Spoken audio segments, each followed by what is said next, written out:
welcome back to S&C Homestead.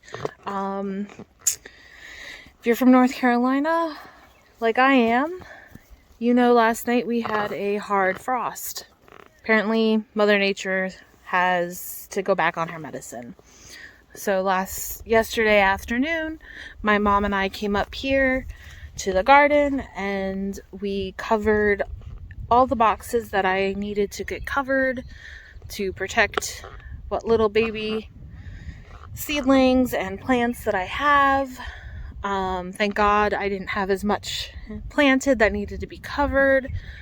And hopefully we don't have a hard frost late in the season like we did last year. So last night it got below freezing to about, I believe, 20. And then tonight we're also supposed to be getting another hard freeze. So everything is kind of staying covered since it's actually really cold out still today. And after tomorrow, we're supposed to get nicer weather for at least the next week. But anyway, so the bed that I had to cover, or some of the beds I had to cover, were my broccoli, which is only half this box. I did not plant the rest of it yet. My carrots in this box, which I finally put out my resin made markers for it. My valerian, which is in that box. My cabbage and the borage. Mainly because I didn't want my cabbage to die just in case it got too cold since they're really coming up.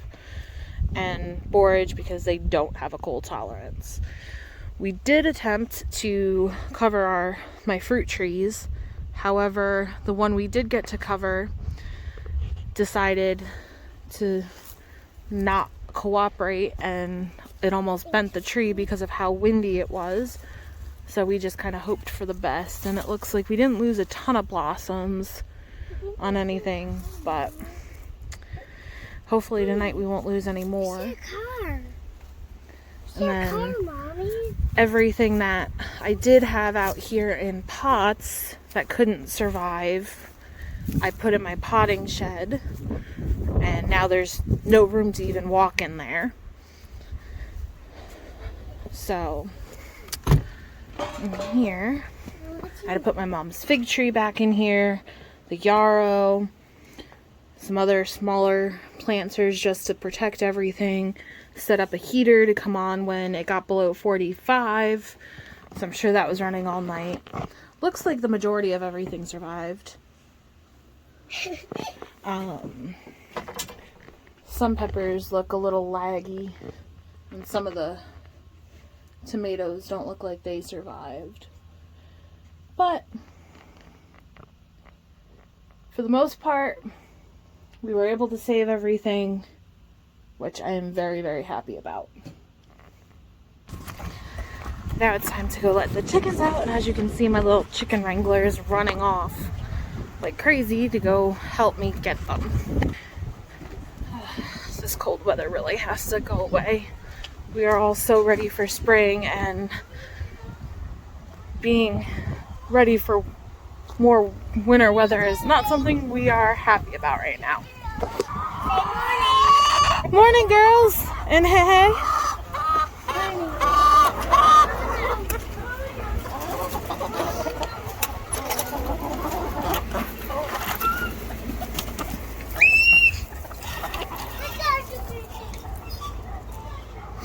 And they're off.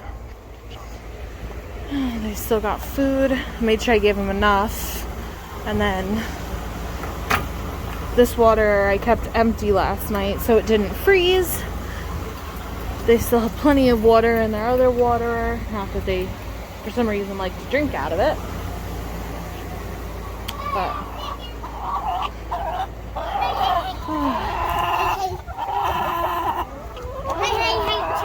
which chicken is your favorite?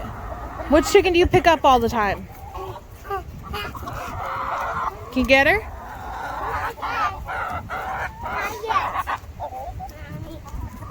I got her. Yeah? Careful.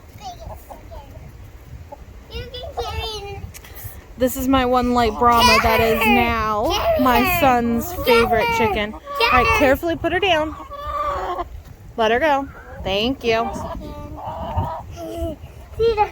She's a good chicken. She tolerates him picking her up a lot.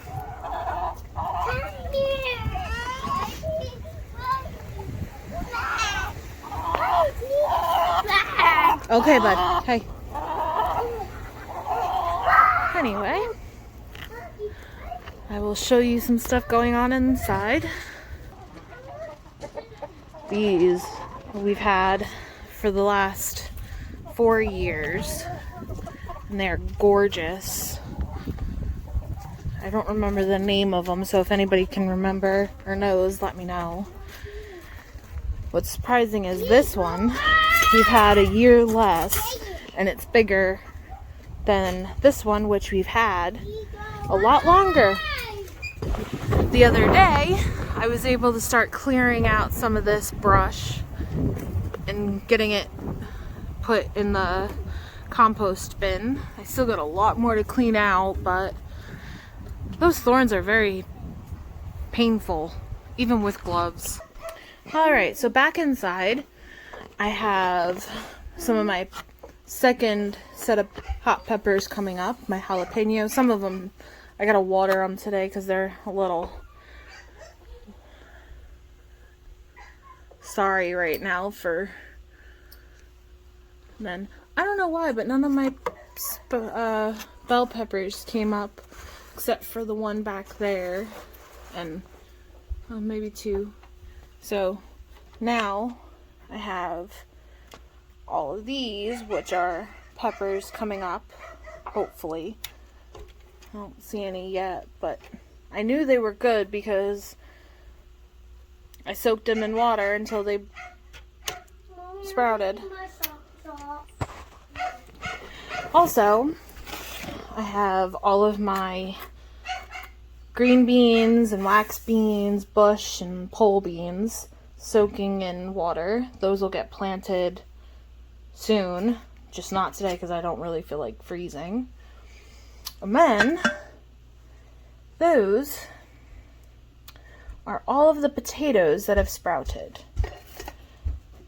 I bought these 3 from So True Seeds. These 3 I got at the grocery store and they sprouted. And then the small little ones my husband found. They were microwavable potatoes, and he was able to convince them to let him have 2 packages so we can attempt to grow them. I don't think it's gonna work, but we're gonna try. And those are some more of my resin. Some of them aren't as strong as others, but 2 different types of resin. I still have a ton to make. Then, a friend of mine told me if I put my sweet potatoes in a cardboard box and place them on top of my refrigerator, it'll be an easy way to get some slips. Definitely was not wrong. These are ones that we grew last year. Some of them are not yet coming up with slips. And then some of them are starting to sprout. So hopefully I don't have to buy my sweet potato slips this year. And I'll be able to have enough to plant for our family.